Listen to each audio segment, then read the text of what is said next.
So tell me what drew you to the film in the first place.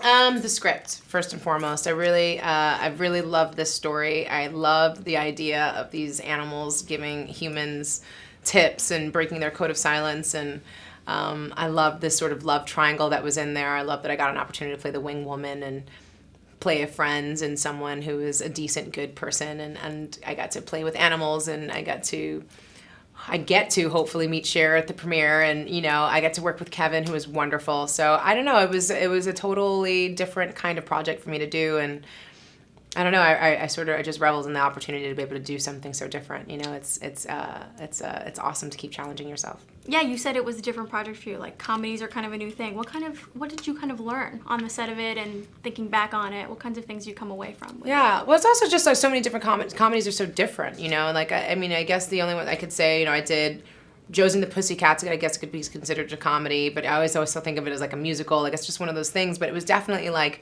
doing comedy and silliness, but.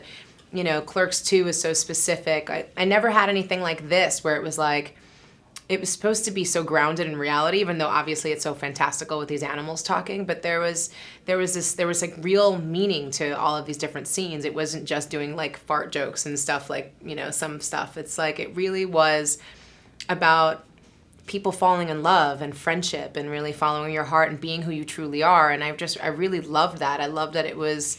And I got to actually act in this. It wasn't just doing jokes and doing all that kind of stuff. And so that's what made it actually really hard, and knowing who the audience was going to be and just go, okay, we want adults to really love this. We want kids to really enjoy it.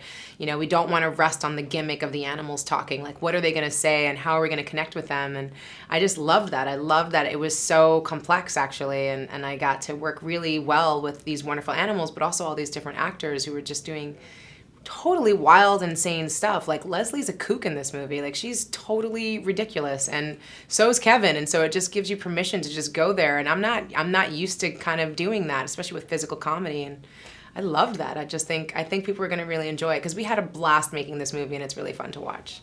It is fun to watch. I will agree. I thought it was totally hilarious and totally amusing. And everyone in the screening room I was with was like dying. Awesome. Yeah. So it was really well received, I think. So what about the animals?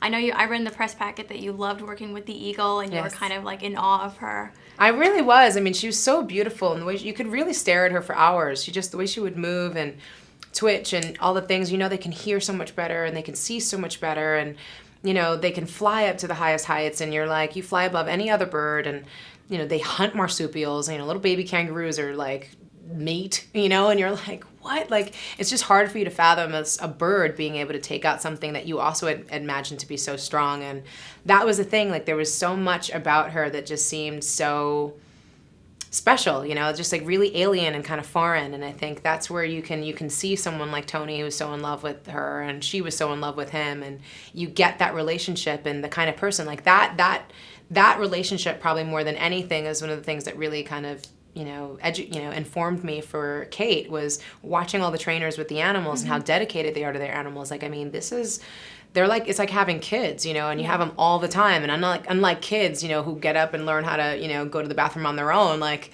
these are the ones that you have to take care of all the time, every single moment, for years. And it's hours and hours that they've spent with these creatures in order to be able to tell them to move over 2 feet to get into their light. You're like, it was really remarkable. And I loved getting a chance to kind of see that, because I don't think people get to see that very often. I'd love to do like a little documentary about all the trainers and how they are with these animals, because it would be making a movie with just them, because that was really remarkable. I mean, I'm sure a lot of that's going to be on the DVD, because when you see these bear trainers make like kissing and playing with the bears, you're like, what are you doing? Yeah. It's crazy, but it was cool. It was fun.